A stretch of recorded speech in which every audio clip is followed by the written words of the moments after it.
Virtual reality, of course, has been available to consumers for several months now, and it's doing pretty well. It's ticking along nicely. The consumers who have the space and the money to be able to use the high-end PC VR and obviously the slightly less expensive but still pretty expensive PlayStation VR have been finding it pretty damn cool. But of course, it's yet to set the consumer world on fire, as it were.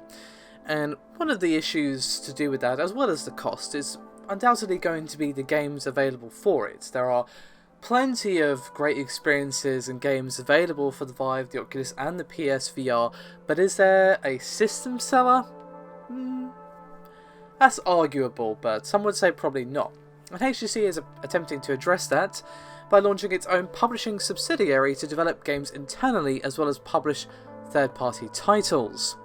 Now, they've called this Vive Studios, a new label in which they will be able to have a more involved role, this being HTC of course, in both making and publishing games for the Vive, and basically they have their eyes set on a model similar to what is currently going on in the console gaming space.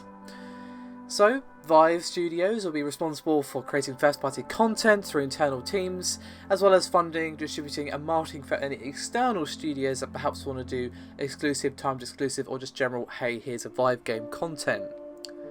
Now, the company said in a press release, quote, Vive Studios is actively creating content across key categories for VR, including games, education, cinematic, design, social, real estate and sports, as well as tools and applications that can revolutionise areas such as media, retail, healthcare and location-based entertainment centres and arcades.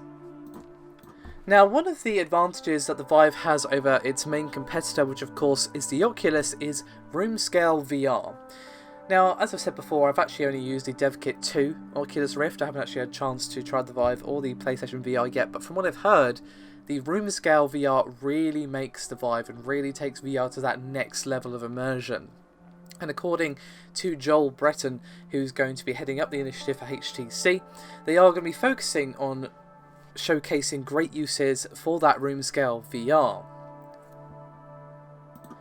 Now, you may recall that Oculus did something similar around the launch of the Rift. Before and after, they've been doing something similar where they're getting games on their system, and Oculus of course sometimes pay for timed exclusivity rights and all that sort of stuff, and HTC were asked if they were going to be doing something similar. Unfortunately, we didn't get a straight answer, and Joel said, quote, each piece of content will be released where it makes the most sense. HTC believes content should be open and go wherever consumers want access to it, which I'm sure, as you'll agree, is no answer at all. So, unfortunately, we don't know whether or not they're going to be doing exclusivity in any regard when it comes to Vive Studios. I really, really hope not.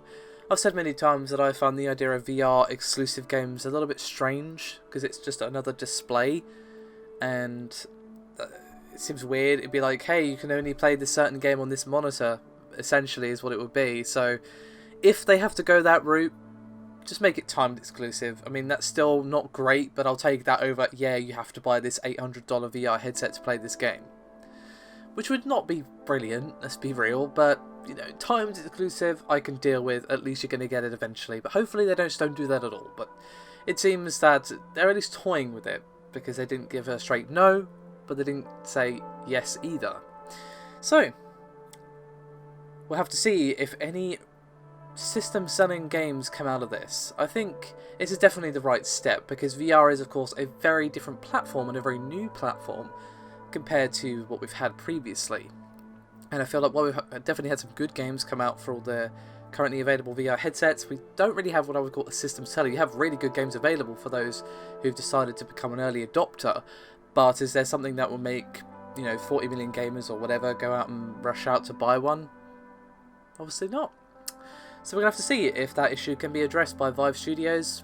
I mean, it's definitely the right tactic to go for a sort of console-esque software development thing with this. So, if you want to read the full press release, I will include a link in the description below this video. I suggest you give it a read if you're at all interested. Thank you very much for watching, and I'll see you next time.